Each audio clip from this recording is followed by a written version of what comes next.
The alarm bells rang through the classroom like screaming birds. Doyen Kim looked up from his notes, confused. Around him, other students jumped from their seats. Some ran to the windows. Others grabbed their bags.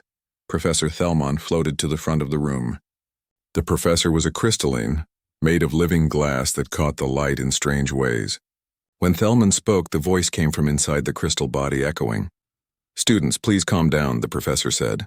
"We have an announcement from the Academy Council." Doyun stayed in his seat. He was human, one of only 3 humans at Galactic Academy Station Theta 7. This massive station floated in space, orbiting a neutral zone between many different worlds. Students from hundreds of different species came here to learn. Doyen studied xenobiology, which meant he learned about alien life forms and how their bodies worked. Next to him, his friend Heejin Park whispered, "What's happening?" Heejin was also human, also from Earth. She studied diplomatic relations. She was better at talking to people than Doyen was. Right now she looked worried. The professor's crystal body dimmed, which meant bad news was coming. The Academy is receiving a new student today. This student is part of the Rehabilitation Through Education program. The student is a Krath. The classroom exploded with noise. 3 students near the back door left immediately. Their species had evolved as prey animals. Being near a Krath was impossible for them. Their instincts would not allow it. Doyen knew about the Krath. Everyone did. They were one of the most dangerous predator species in the galaxy, 8 feet tall with 4 arms. Their bodies were covered in hard plates like armor. They had mandibles that could crush metal. They hunted in packs on their homeworld, taking down prey 3 times their size. More importantly, the Krath had a reputation. They were violent, aggressive. They didn't belong in civilized society, most species said. They belonged in the wild places of the galaxy, far from everyone else. "This is insane," a student behind Doyen hissed. "They're bringing a killer here? To our classroom?" "The Krath has been cleared by the council," Professor Thelmon said. "She will attend classes under heavy security. If anyone feels unsafe, you may transfer to another section." Hyejin grabbed Doyen's arm. "We should transfer." "This is dangerous," Doyen didn't answer. He was thinking. A Krath in a classroom. That was unusual. The Rehabilitation Through Education program was new, experimental. It tried to help violent offenders change their ways through learning instead of prison. Most people thought it was stupid. Predators don't change, they said. But Doyen wondered, what made someone violent? Was it nature, something they were born with? Or was it circumstance, something that happened to them? He had always been curious about these questions. The door at the back of the classroom opened. Security drones floated in first, their weapons ready. Then she entered. The Krath was enormous. Her head nearly touched the ceiling. Her 4 arms were bound, the lower 2 completely strapped to her sides, the upper 2 locked in magnetic restraints that glowed blue. She wore a muzzle over her mandibles, making it impossible for her to bite. Around her neck was a thick collar with blinking lights. Every student in the room pressed back against the walls, even the brave ones, even the species that considered themselves warriors. The Krath's presence filled the space like a physical force. Doyen watched carefully. He noticed things. The restraints on her lower arms were too tight. They were cutting into her exoskeleton, leaving dark marks. Her 3rd arm on the left side hung at a slightly wrong angle. It was healing from a break. Her eyes, large and multifaceted like an insect's, moved constantly. But she wasn't looking for threats. She was looking for exits. That was interesting. A predator looking for escape routes, not hunting targets. The security chief, a massive Brontali warrior with gray skin like stone, pointed to an empty desk at the front. "Sit," he commanded. The Krath moved slowly. Her steps were careful, controlled. She sat down in the reinforced chair, which creaked under her weight. The security drones positioned themselves around her in a circle. Professor Thelmon cleared the crystal throat. "Now then, today we will be doing partner work on comparative anatomy. I will assign pairs randomly." The professor began reading names from a datapad. Students paired off, moving to lab stations around the room. Doyen waited. So did Hyejin. "Kim Doyen," the professor said. "You will work with Vexra." The room went silent. Even the security drones seemed to pause. Vexra. That was the Krath's name. Doyen stood up and walked to the front desk. Behind him, Hyejin whispered urgently, "Doyen, no. Request a transfer, please." He ignored her. He set his bag down at the lab station next to Vexra's desk. This close, he could see more details. The restraints were definitely causing damage. The muzzle had rubbed the edges of her mandibles raw. The collar around her neck was too heavy, making her hold her head at an uncomfortable angle. This was not rehabilitation. This was punishment, and punishment, Doyen knew, did not teach anyone to be better. It only taught them to hide their anger deeper. Class continued. The other pairs began their work, dissecting preserved specimens and identifying organs. Doyen tried to work with Vexra, but the restraints made it impossible for her to hold the instruments. The muzzle meant she couldn't speak clearly. The translator device attached to her collar made strange crackling sounds, turning her attempts at speech into garbled noise. After class ended, students fled quickly. No one wanted to be near the crate longer than necessary. The security chief came forward to escort Vexra back to her holding area. Doyen approached the security chief. The Brontali towered over him. Most species towered over humans. Humans were not physically impressive compared to galactic standards. They were small, weak, fragile. But Doyen had learned that physical strength wasn't everything. "Excuse me," Doyen said politely. "Those restraints are damaging her exoskeleton." The security chief looked down at him. "That is not your concern, human." "If this is rehabilitation," Doyen continued calmly, "you are starting by teaching her that authority means suffering. That will not help her learn to behave better. It will only make her hate authority more." The security chief's stone face showed no emotion. "The restraints stay. She is dangerous. She is my lab partner," Doyen said, "and I cannot work with a partner who is in pain. Please consider adjusting them." The security chief said nothing. He turned and led Vexra away. But as she walked past Doyen, her multifaceted eyes tracked to him, locked onto him. For just a moment, something shifted in her expression. It was hard to read alien faces, but Doyen had spent years studying body language across species. That look said, "I see you." After they left, Yejin rushed over. "Are you crazy? You just challenged a Brontali security chief. And for what? For a Krath who would kill you in seconds if she got free?" Doyen packed his bag slowly. "She wouldn't," he said. "How do you know?" "Because," Doyen said, "when I stood next to her, she didn't look at me like prey. She looked at me like someone who was surprised that I came close at all. Fear makes you look for threats. Surprise makes you curious. She was curious, not angry." Yejin shook her head. "You are going to get yourself killed."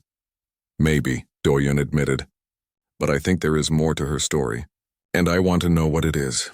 That night, Doyen researched the Krath. He learned about their culture, their history, their biology. They were not mindless killers. They had complex social structures, art, philosophy. They were pack animals who valued family above all else. They were fiercely loyal to their clutchmates, and he learned about Vexra specifically. Her file was heavily redacted, but the basic facts were there. She had killed 3 people. All 3 were convicted traffickers who had kidnapped Krath children and sold them as exotic pets. Vexra had hunted them across 2 star systems. When she found them, she killed them and freed the surviving children. Under Krath law, this was justice. Under galactic law, this was murder. The rehabilitation through education program was her only alternative to execution. Doyen closed the file and stared at the wall of his small dorm room.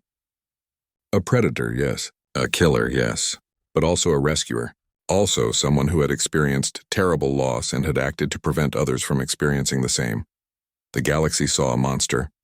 Doyen saw someone who needed help. Tomorrow he would try again to reach her. He would be patient. He would be kind. And he would see what happened when someone treated a predator with dignity instead of fear. The next week passed slowly. Every day Doyen came to class and sat at his lab station. Every day security drones brought Vexra in through the back door. She was still in restraints, still muzzled, still surrounded by weapons pointed at her body. But something small changed. The restraints on her lower arms were looser now. They no longer cut into her exoskeleton.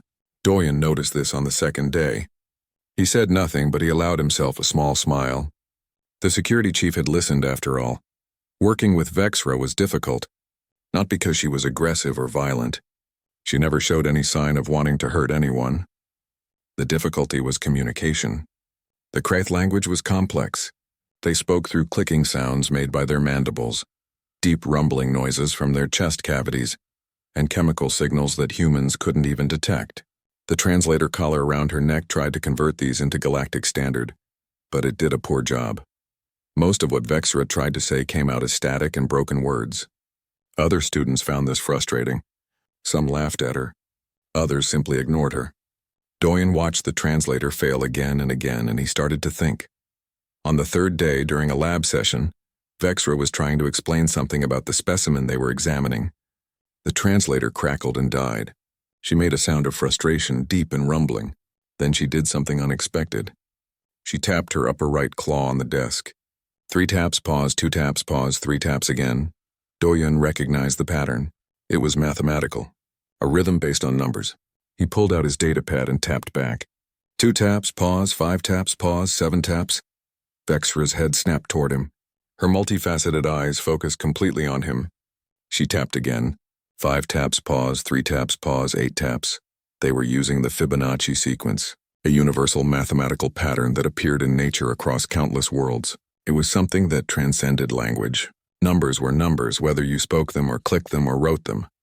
Doyen spent the rest of that class period building a simple code with Vexra. 1 tap for yes, 2 taps for no. Different sequences for basic concepts. By the end of class, they could communicate in crude sentences. It was slow and limited, but it worked. The other students stared. Even Professor Thelmon seemed surprised. When class ended, the professor floated over to Doyen's station. "That was clever," the professor said. "I have been teaching for 40 cycles, and I have never seen anyone develop an alternative communication method so quickly. You have a gift for this." Doyen felt embarrassed by the praise. "I just noticed she was trying to communicate through rhythm. It seemed logical to use that." "Most beings would not have noticed," Professor Thelmon said. "They would only see the monster. You see the person. That is rare." After the professor left, Vexra tapped on the desk. A simple pattern. 5 times. Doyen had learned that this meant thank you in their code. He tapped back. 5 times. "You're welcome." That became their routine. Each day their code became more complex. They added more sequences, more concepts. Vexra was intelligent. She learned quickly. Soon they could discuss complex anatomical structures through nothing but tapping patterns. It was strange and beautiful, but not everyone thought it was beautiful. Heejin cornered Doyen in the cafeteria one day. She looked upset. "Do you know what they're calling you?" she asked. "The Krath's pet. They think you are her servant or her toy. They laugh at you behind your back." Doyen took a bite of his food. Human food was available in the cafeteria, imported from Earth at great expense. It tasted like home. He missed home sometimes, but not as much as he thought he would. "I don't care what they call me," he said. "You should care," Heejin insisted. "Even the other humans are avoiding you now. You're making us all look bad. Like we're soft. Like we're too stupid to recognize danger." Doyen looked at his friend. She had been his friend since childhood. They had grown up in the same neighborhood in Seoul. They had dreamed together about going to the stars. Now they were here, and she was asking him to abandon the most interesting project he had ever worked on. "Do you notice something?" he asked. "Every single person who treats Vexra like a monster makes her act more like one. When the security drones point weapons at her, her body tenses. When students flinch away, she withdraws. When the security chief yells commands, she shows her mandibles. These are defense responses. Fight or flight. She is always afraid here." "Maybe she should be afraid," Heejin said. "She killed 3 people." "She killed 3 traffickers who stole children," Doyen corrected. "If someone kidnapped human children and sold them as pets, and someone killed those kidnappers to save the children, we would call that person a hero. We would give them medals. But because she is Krath, she is a criminal." Heejin was quiet for a moment. "That's different," she finally said, but her voice was uncertain. "Is it?" Doyen asked. "Or do we just tell ourselves it's different because she doesn't look like us?" Heejin left without finishing her meal. Doyen felt bad about the argument, but he meant what he said. Trauma did not heal through more trauma. Fear did not cure fear. If the galaxy wanted Vexra to change, they needed to give her a reason to change. They needed to show her that not everyone was an enemy. The breakthrough came during a dissection lab. They were examining the circulatory system of a Drellian cave swimmer, a complex creature with 3 separate hearts. Doyen was making an incision when his scalpel slipped. The blade cut across his palm, deep and sudden. Blood welled up immediately. Human blood was red, rich with iron, and it had a distinctive smell. Many predator species found the smell of blood triggering. It activated hunting instincts that were millions of years old. The security drones reacted instantly. Their weapons powered up with a high-pitched whine. They moved to surround Vexra, ready to sedate her, ready to shoot if necessary. But Vexra didn't lunge. She didn't tense. She didn't show any sign of aggression. Instead, she carefully set down the instruments she was holding. Slowly, deliberately, she moved her hands to where the drones could see them clearly. Then she tapped on the desk. The pattern was simple. Their code for "you need help" followed by "go to medical." She was telling him to get treatment. Doyen pressed his other hand over the wound, applying pressure. Blood seeped between his fingers. The security drones were still focused on Vexra, waiting for any excuse to act. Professor Thelmon called for a medical drone. It arrived quickly, sealed the wound with biofoam, and told Doyen he needed proper stitches. The professor dismissed class early. As Doyen left for the medical center, he looked back.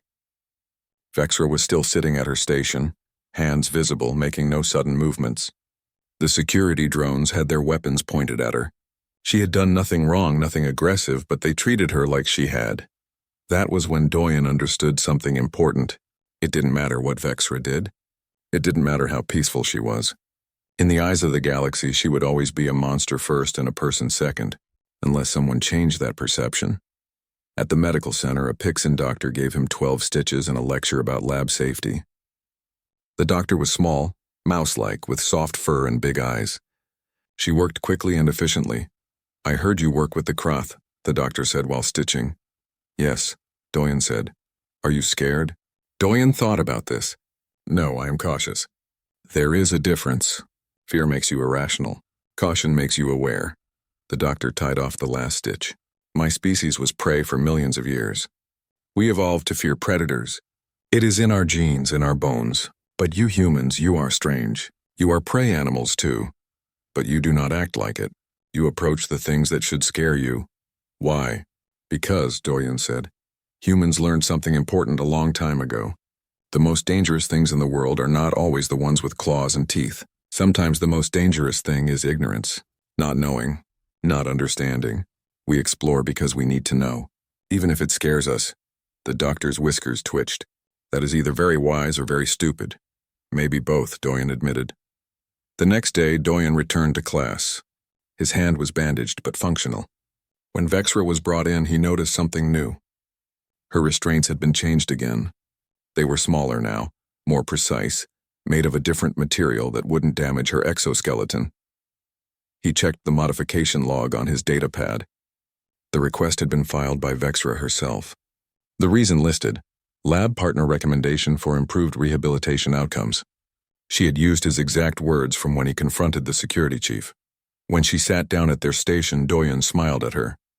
It was a small gesture, probably meaningless to a Krath, but he did it anyway.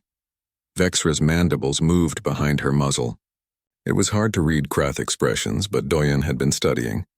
That movement, that particular way her mandibles shifted, was the Krath equivalent of a smile. She tapped on the desk. 5 times. "Thank you," he tapped back. 5 times. "You're welcome." It was a small moment. Nothing dramatic. Nothing that would change the galaxy. But it was theirs. A moment of understanding between two very different beings.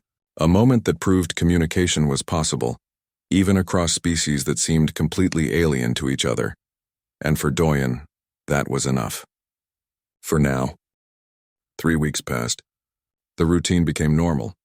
Vexra arrived at class. Doyen worked with her. They communicated through their tapping code. Other students stopped staring. The security drones remained, but they stood further back now. Even the security chief seemed less tense. But normal never lasted long at the academy. The trouble started with the Velkari students. The Velkari were a warrior species. They had fought a brutal war with the Krath centuries ago. Thousands had died on both sides. The war ended in a treaty, but the hatred never really stopped. It just went quiet. There were 5 Velkari students in the advanced xenobiology program. They were tall, covered in dark scales, with narrow eyes that never seemed to blink. Their leader was named Kosh. He was the biggest, the strongest, and the most vocal about his hatred of Krath. For weeks, Kosh had been making comments. Quiet ones at first, jokes about predators. references to the old war, suggestions that having a Krath at the academy was an insult to all the Velkari who died fighting them. Doyen ignored the comments. Vexra seemed to ignore them too, though he noticed her body language changed when Kosh was near. Her mandibles would tighten. Her claws would extend slightly. Ancient prey and predator responses that she couldn't fully control. The incident happened during an open lab period. These were less structured times when students could work on their own projects. Security was lighter during open labs because nothing dangerous was supposed to happen. Doyen was examining tissue samples under a microscope. Vexra was across the room looking at reference materials on a data pad. Her muzzle had been removed for the open lab. She was allowed this small freedom now as long as security drones were present. Kosh entered the lab with his group. They were supposed to be working on a project about mineral formation. Instead, they moved toward Vexra. Doyen looked up from his microscope. Something felt wrong. He had learned to trust that feeling. Kosh circled Vexra slowly. He stayed just beyond her reach, just outside the range where she could touch him. It was predatory behavior. Hunters circled prey this way. So this is the famous tame Krath, Kosh said loudly. His voice echoed in the lab. I heard you let the human pat your head. Is that true? Do you roll over for treats? Vexra didn't respond. She kept her eyes on her data pad. But Doyen saw her claws extend. Saw her breathing change. She was preparing for a fight. My grandfather killed 20 Krath in the war. Kosh continued. He would be ashamed to see one here. Pretending to be civilized. Pretending to be anything other than a murderer. The security drones moved closer. They recognized the threat, but they were programmed to respond to physical violence. Words, even cruel words, did not trigger their protocols. Doyen stood up. He walked across the lab toward them. Several students noticed and stopped working. They sensed something was about to happen. Kosh, Doyen said calmly. Leave her alone. Kosh turned to look at him. The Velkari was easily 2 feet taller than Doyen. His scales were dark and hard. His claws were sharp. By any physical measure, he was far more dangerous than a human. The pet protects its monster, Kosh said. Or does the monster protect its pet? I wonder which it is. Doyen stepped between Kosh and Vexra. It was a stupid thing to do. He knew it was stupid. But he also knew what Kosh was trying to do. Kosh wanted Vexra to react violently. If she attacked him even in self-defense, the rehabilitation program would end.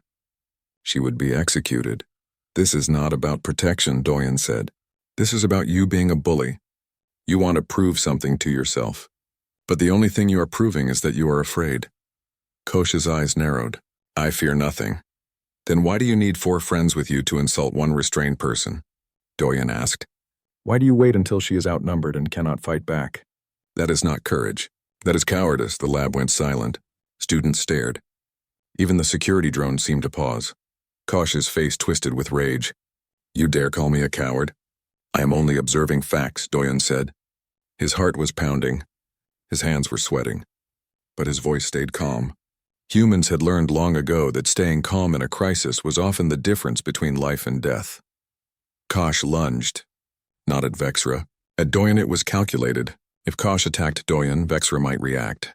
She might try to protect him. And if she did, if she showed any violence, the security drones would consider it a violation. She would be sedated, removed, and executed. But Kosh made one mistake. He underestimated what humans were capable of. Humans were not the strongest species. They were not the fastest.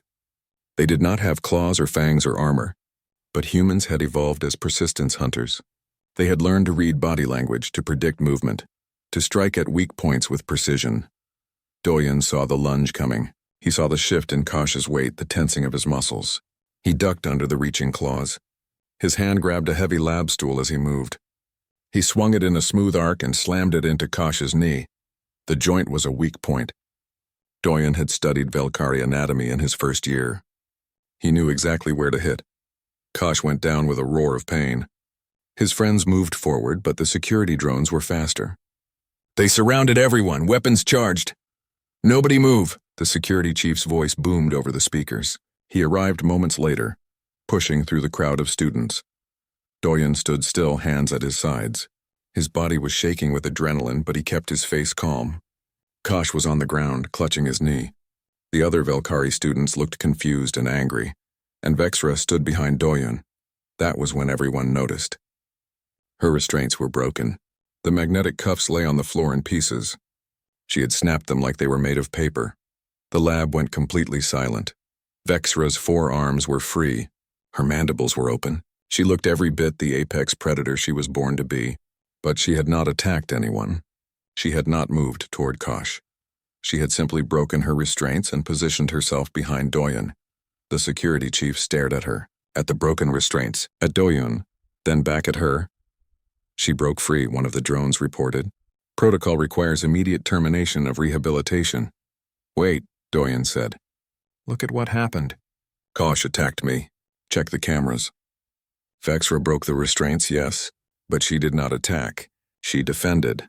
The restraints are broken, the security chief said. That is a violation. She's been strong enough to break them since the first day, Doyen said. He was gambling now, betting on his observations. Those restraints were never strong enough to hold a full-grown Krath. She chose not to break them. For 3 weeks, she chose to wear them. The only time she broke free was when someone threatened the one person who has treated her with dignity. He turned to look at Vexra. She was still standing there, free but motionless. Her multifaceted eyes met his. You could have killed Kosh, Doyen said to her. You could have killed all of them. But you didn't, you chose not to. That is what rehabilitation means. Having the power to harm but choosing not to. You proved it today. Vexra's mandibles moved. She was trying to speak. The translator collar was damaged from breaking the restraints, but her voice came through in fragments. Protect, friend? She managed to say. Not kill, protect. The security chief looked at the scene. At Kosh on the ground. At the security footage playing on a nearby screen. At Vexra standing free but making no aggressive moves. The Academy Council will decide, he finally said. Everyone involved will be questioned. Medical drones arrived to treat Kosh's knee. Security drones escorted Vexra away. She went without resistance even though she could have fought. Even though she was free. As they let her out, she looked back at Doyen. She tapped her claw against the doorframe. 5 times. Thank you. Hyejin found Doyen later in his dorm room. He was sitting at his desk, staring at nothing. You are insane, she said.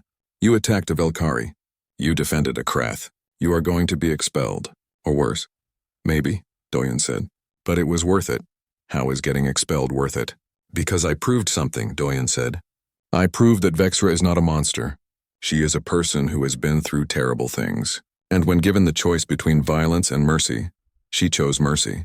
That means rehabilitation works. That means change is possible. Hyejin sat down next to him. You really believe that? I know it, Doyen said. I saw it happen. She was quiet for a long time. Then she said, You are either the bravest person I know or the most foolish. I have not decided which. Can it be both? Doyen asked. Hyejin smiled despite herself. With you? Always both. The council hearing took 3 days. Doyen testified. Kosh testified. Security footage was reviewed. Dozens of students gave statements. The entire academy seemed to be holding its breath, waiting for the decision. On the morning of the 4th day, Doyen was called to the council chambers. It was an enormous circular room with seats rising up the walls like an amphitheater. Representatives from 20 different species sat in judgment. At the center of the room stood Vexra, restrained once again, flanked by security, the dean of the academy. An ancient Irathi with silver skin and wise eyes, spoke first.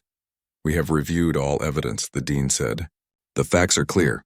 Student Kosh initiated physical violence against student Kim Doyen. Student Kim Doyen defended himself appropriately. Subject Vexra broke her restraints but committed no violent act. Doyen felt a small surge of hope. The facts were on their side. However, the dean continued, the regulations are also clear. Breaking restraints is grounds for immediate termination of the rehabilitation program. We cannot make exceptions regardless of circumstances. That is not fair, Doyen said. His voice echoed in the large chamber. Several council members looked surprised that he dared to speak. Fair or not, it is the rule, a Brontali council member said. Then the rule is wrong, Doyen said. You created the rehabilitation through education program to see if violent offenders could change. Vexra has changed. She had the power to kill. She chose not to. That is exactly what you wanted to happen. But now you are going to execute her anyway. Because she broke a rule while protecting someone. That is not justice. That is bureaucracy. The chamber erupted with voices. Some council members agreed. Others were outraged at Doyen's boldness. The dean raised a hand for silence. "You make a compelling argument," the dean said. "But we must consider public safety. If we allow Vexra to continue the program without restraints, we are taking an enormous risk." "Then put the risk on me," Doyen said. "Make me responsible. If Vexra commits any violent act, punish me as well. Expel me from the academy. Revoke my degree. Whatever you think is appropriate. I am willing to bet my future on her." The room went silent. Even the dean looked surprised. "You would stake your academic career on a predator?" one council member asked. "She is staking her life on me," Doyen said. "That seems fair." The council deliberated for hours.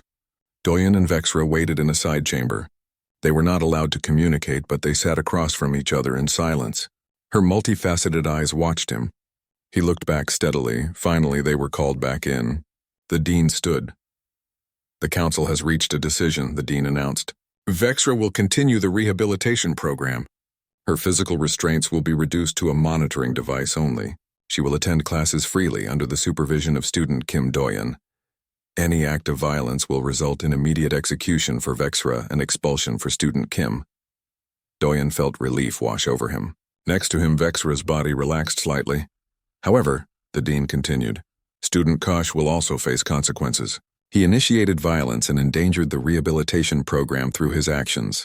He is suspended for 1 semester and must complete conflict resolution training." After the hearing, the security chief approached Doyen privately. "You are either very brave or very stupid," the chief said.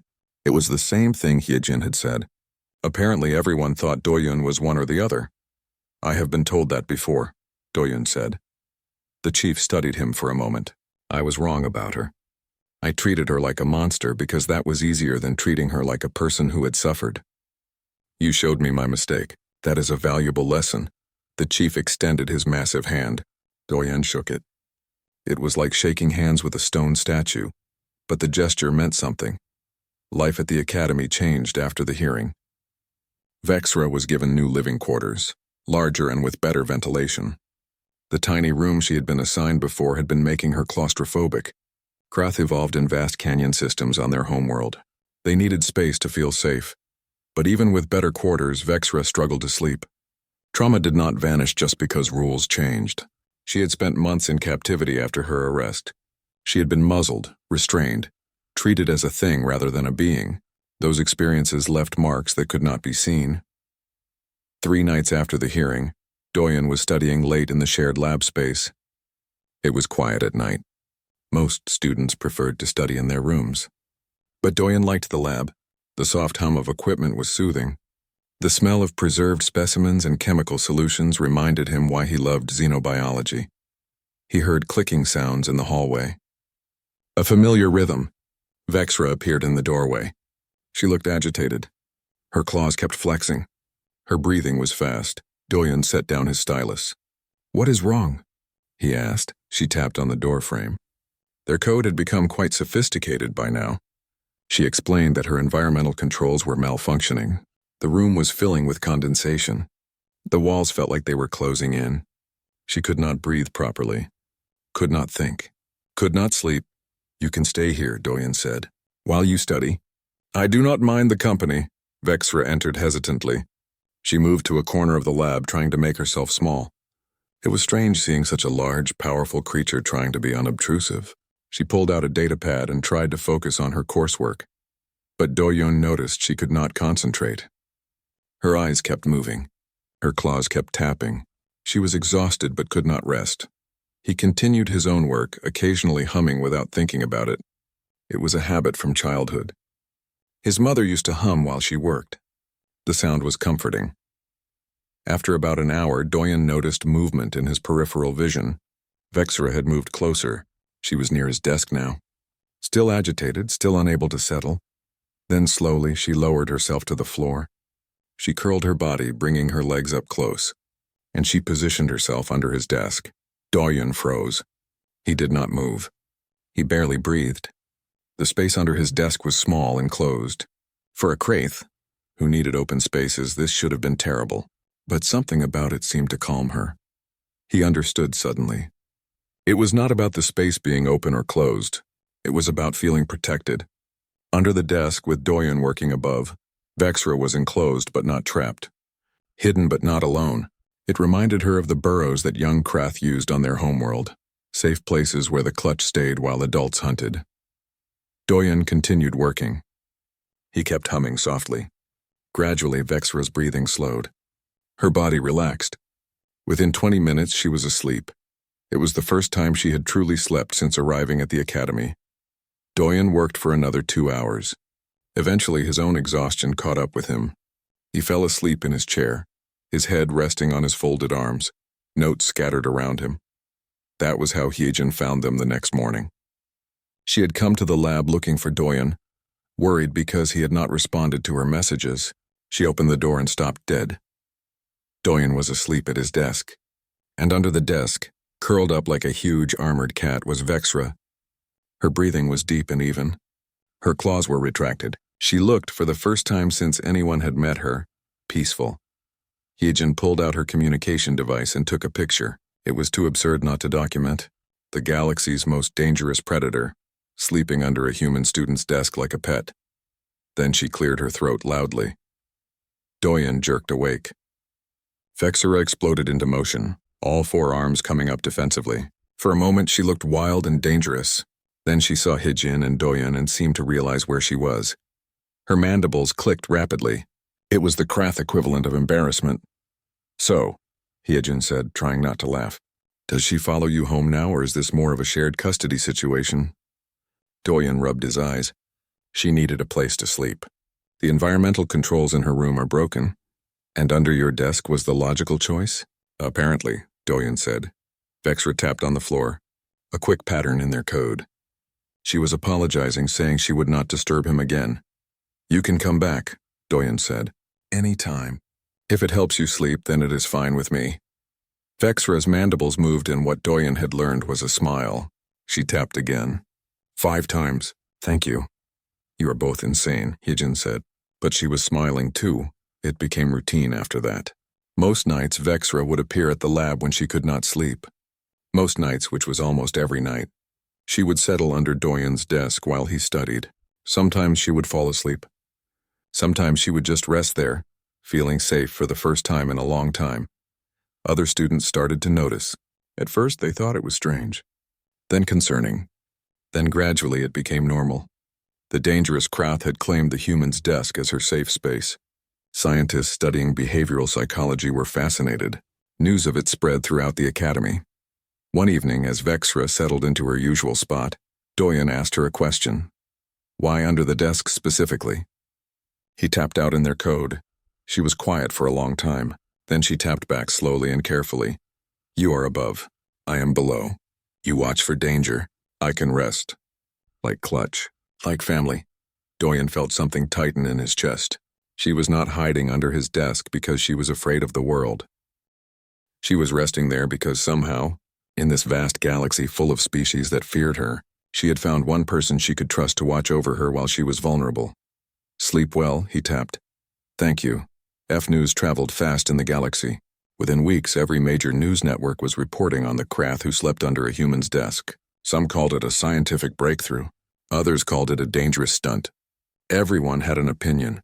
Diplomatic channels lit up across dozens of worlds. The Velkari government filed an official protest. The Krath matriarchy sent observers to study this unprecedented behavior. Earth's representatives were nervous. If something went wrong, if Vexra hurt someone, humans would be blamed for being naive and reckless. The Academy Council held another meeting. This time the pressure came from outside governments, military leaders, civilian groups. Everyone wanted the experiment to end. Some wanted Vexra removed. Others wanted stricter protocols. Nobody seemed satisfied with the current situation. The dean called Doyen to her office. It was a beautiful space filled with growing things from the Arathi homeworld, plants with silver leaves and flowers that sang when touched. The dean sat behind her desk, looking tired. "The council wants a final evaluation," she said. "Vexra must demonstrate complete behavioral rehabilitation through a series of tests. If she passes, the program continues. If she fails or shows any aggressive response, the program ends immediately." "What kind of tests?" Doyen asked. "Stress tests," the dean said. "The security chief will design them." They will expose her to triggering situations and measure her responses. Doyen felt cold. That is not a test. That is torture. You are going to deliberately traumatize her and then punish her if she reacts to the trauma. I agree, the dean said quietly. But the council has spoken. The tests will happen in 3 days. I am sorry, Doyen told Vexra that night. She was under his desk as usual. He tapped out the news in their code. She did not respond for a long time. Then she tapped back slowly. I will try. But if I fail, it is not your fault. You will not fail, Doyen tapped. You are stronger than they think. Strong is not the same as controlled, she tapped back. Fear makes us do things we do not choose. You know this, she was right. Doyen had seen prey animals freeze in terror even when escape was possible. He had seen predators attack when cornered, even when cooperation would serve them better. Instinct was powerful. Sometimes it overrode conscious choice. But he had to try something. He requested a meeting with the council. The dean granted it, though she warned him that his plea was unlikely to change minds. Doyen stood before the council again. He had prepared carefully. He had data. He had research. He had arguments. These tests you are planning, he said, they do not measure rehabilitation. They measure pain tolerance. If Vexra endures torture without reacting, you will say she is controlled. If she reacts like any traumatized being would react, you will call her a failure. That is not science. That is cruelty. Then what do you suggest? A council member asked. How else can we measure her progress? Let her teach, Doyen said. If she can pass on knowledge without violence, that proves rehabilitation better than any stress test. Teaching requires patience, control, empathy. If Vexra can teach young students about Kraith biology and culture, she proves she has become what you hoped she would become. The council debated. Some members were intrigued. Others thought the idea was too risky. Finally, they reached a compromise. Vexra would assist in teaching one class of junior students. If the class went well, the stress test would be canceled. If anything went wrong, the program would end immediately. One chance, the dean said. Make it count. The class was scheduled for 2 days later. It would be a session on xenobiology for junior students aged 12 to 15 in Earth years. 30 students from a dozen different species. Their parents were notified. Most were horrified. Several tried to withdraw their children from the class. The dean insisted that attendance was voluntary but encouraged. On the morning of the class, 20 students showed up. 10 others stayed away. The ones who came looked terrified. They clustered together at the back of the classroom as far from Vexra as possible. Vexra stood at the front of the room. She had no restraints now except a monitoring device on her wrist. She looked enormous in the classroom designed for smaller students. She looked to anyone who did not know her absolutely terrifying. Doyen stood next to her. He addressed the class first. Today we are learning about Kraith biology and culture, he said. Vexra will be teaching. I know some of you are scared. That is okay. Fear is a natural response to something we do not understand. But I want you to remember, understanding is how we replace fear with respect. He stepped aside. Vexra moved forward. Her translator had been upgraded. Her voice came through clearly now, though still with a clicking, rumbling quality that made some students flinch. I am Vexra, she said. I am Krath. Yes, I am large. Yes, I have mandibles and claws. Yes, I evolved as a predator. These things are true. But they are not the only truths about my people. She activated a holographic display. Images appeared in the air above her head. Kraith Canyon cities carved into stone. Kraith art that spiraled in mathematical patterns. Kraith families gathered around warming stones, sharing food, caring for young. We are predators, Vexra continued. But we are also parents, artists, teachers. We value family above all else. We would die to protect our clutchmates. This makes us dangerous to enemies. But it also makes us loyal to friends. She spoke about Kraith biology, about how their forearms evolved for climbing canyon walls, about how their mandibles were used not just for fighting, but for delicate work like carving and building, about how their eyes saw in a broader spectrum than most species, allowing them to navigate in the dark depths of their homeworld's canyons. The students began to relax.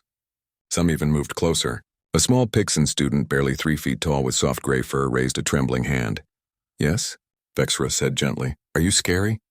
The child asked in a tiny voice. Vexra was quiet for a moment. Then she answered honestly. Yes, she said. That is correct. I am scary. But scary things can also be teachers. Fire is scary. Lightning is scary. Deep water is scary. But we can learn to respect these things instead of only fearing them. Fear keeps you safe. But respect allows you to learn. The Pixin child nodded slowly, processing this answer. The class continued. Questions were asked. Vexra answered each one patiently. She demonstrated how Krath communicated through clicking patterns. She showed how their claws could extend and retract. She explained their social structure, their coming-of-age ceremonies, their mourning rituals. Then 40 minutes into the class, disaster struck. A piece of equipment near the back of the classroom overloaded. Sparks flew. A small fire erupted from the wall panel. Smoke began filling the room. Students panicked. They ran for the door, pushing and shoving. The Pixin child who had asked the question stumbled and fell. A heavy shelf, destabilized by students bumping into it, tipped forward. It was going to crush the child. Vexra moved. She crossed the room in 3 massive strides. Her forearms shot out. 2 caught the falling shelf. 2 scooped up the child. She held the shelf steady with raw strength while cradling the small student against her chest. Her body shielded the child from falling debris.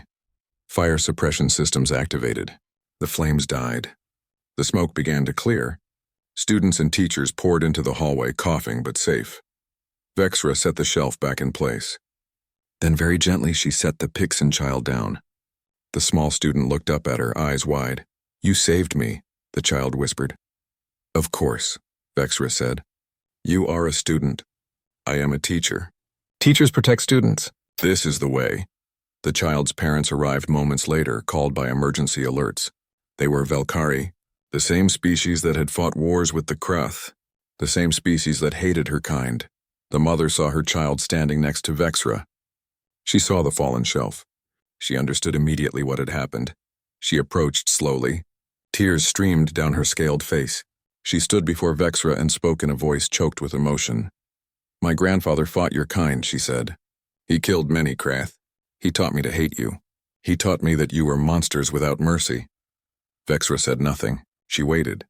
"But he also taught me to honor life debts," the mother continued. "You saved my child. You could have run. You could have saved yourself. You chose to protect her instead. By the old laws of my people, I owe you a debt that can never be repaid." She bowed deeply. It was a formal gesture sacred among the Velkari, an acknowledgement of a debt that transcended personal feelings. The father bowed as well. Their child, not fully understanding but recognizing the importance of the moment, bowed too. Vexra's mandibles trembled. "No debt," she said. "I did what any being should do. I protected the young. This is universal." "Perhaps," the mother said, "but you are the first to show me that even ancient enemies can choose a new path." Word of the incident spread faster than the smoke had. By evening, every news network in the galaxy was reporting it. A Krath had saved a Velkari child, former enemies united by an act of protection. It was unprecedented. It was historic. The Academy Council called an emergency session. This time the decision was unanimous. The rehabilitation through education peer.